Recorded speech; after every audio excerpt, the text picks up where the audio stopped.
in January of 1996, in a quiet Brazilian town of about 50,000 people. Something happened. Something that would turn a sleepy coffee-growing region into the center of one of the most debated UFO cases in modern history. Witnesses described a creature crouched against a wall. Brown, oily skin, large red eyes, a skull shaped like nothing they had ever seen. Within days, the story would involve the Brazilian military, a mysterious hospitalization, and a death that some still refuse to call a coincidence. This is the story of Varginha, and 30 years later, we still don't fully know what happened there. Varginha sits in the state of Minas Gerais, in southeastern Brazil. It's an unremarkable place, known mostly for coffee and dairy farming. Before 1996, most Brazilians outside the region had never heard its name. That changed on the night of January 20th. According to local accounts, several residents reported strange lights moving low over the town. Slow, silent, and erratic, unlike any aircraft they recognized. Some described a metallic object descending near a wooded area on the edge of town. The next day, everything shifted from lights in the sky to something on the ground. 3 young women, sisters according to most retellings of the case, said they were walking home in daylight when they came across a creature crouched in a vacant lot. They described it as roughly the height of a small child, with skin the color of dark leather, oily and reflective. Its eyes, they said, were large, round, and a deep red. Eyes that seemed to glow faintly even in daylight. The creature didn't move toward them. According to their account, it appeared frightened, maybe injured, but the sight was enough to send them running. They weren't the only ones. Over the following days, other residents came forward with similar stories, always the same details. Thin limbs, a large head, that unmistakable red gaze, and then the story took a turn that most UFO cases never take. The military got involved. Multiple witnesses reported seeing Army vehicles and personnel in the area in the days following the sightings. Some say searching the wooded lots, others say cordoning off streets. This is where the case becomes difficult to untangle, because official explanations and eyewitness accounts start to diverge sharply. The Brazilian Army has, at various points, acknowledged that a routine training exercise was taking place in the region around that time, which, skeptics argue, explains the presence of soldiers and vehicles. Nothing unusual, they say, just poor timing and a town primed to see connections that weren't there. But believers point to something else. The behavior described doesn't match a routine exercise. Witnesses spoke of urgency, of soldiers moving with purpose, searching specific locations, and reportedly capturing something, loading an object covered in a tarp onto a truck. No creature, no debris, no official record ever surfaced to confirm what, if anything, was recovered. And that absence of evidence is exactly where this case has lived for 30 years, in the gap between what people say they saw and what officials will confirm. Around this same time, a second, stranger thread enters the story. According to several researchers who investigated the case in the years afterward, at least one local hospital treated a patient during this same window with unusual symptoms.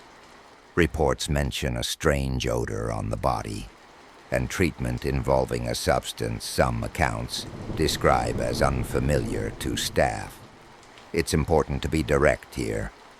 This part of the story rests almost entirely on second-hand testimony and later interviews, not on verified hospital documentation that's been made public. Researchers who support the case argue that records were sealed or lost. Skeptics argue that no such records ever existed in the form described, and that the story grew in the retelling, as these stories often do. What's not in dispute is this.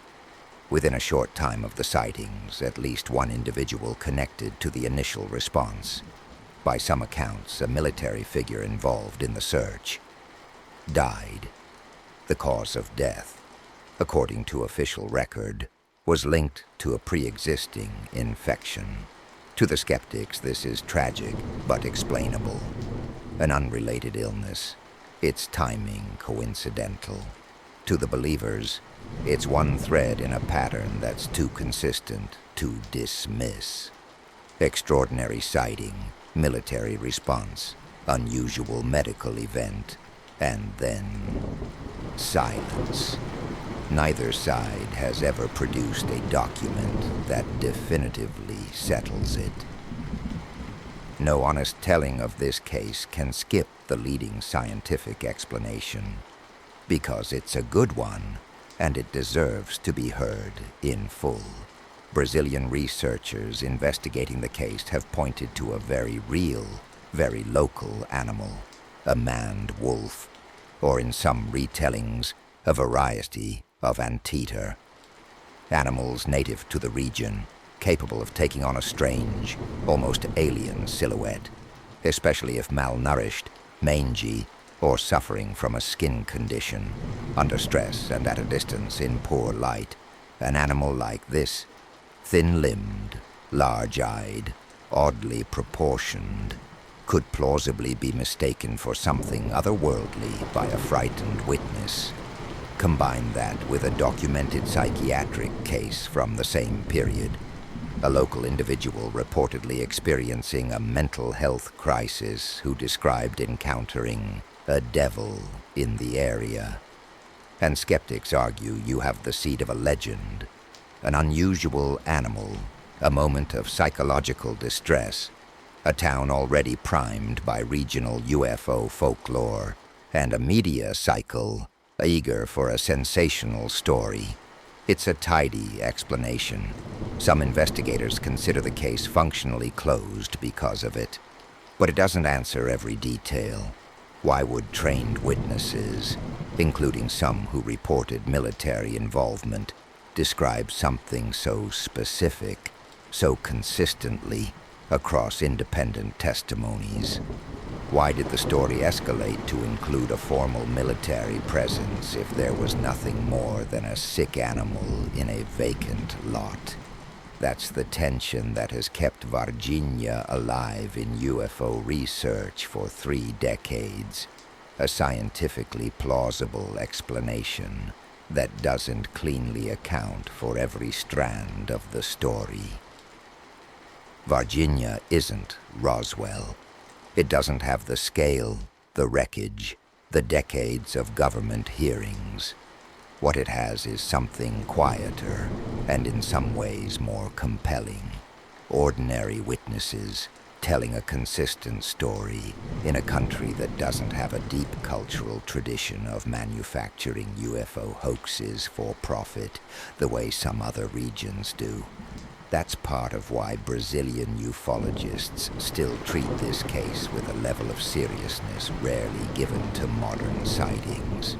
It became, and remains, one of the most cited close encounter cases in Latin American paranormal research, studied, debated, and revisited by each new generation of researchers. Every few years, someone reopens the case. A new witness comes forward. An old document resurfaces, and each time it reignites the same argument that's defined Varginha since day one. A strange animal story that grew too large, or a genuine encounter that official channels never wanted fully examined. 30 years on, Varginha remains what it's always been, A case built almost entirely on human testimony, with no verified physical evidence to settle it either way. Maybe that's the most honest way to leave it. Not everything gets solved. Not every case ends with a clean answer. Some stories just stay open.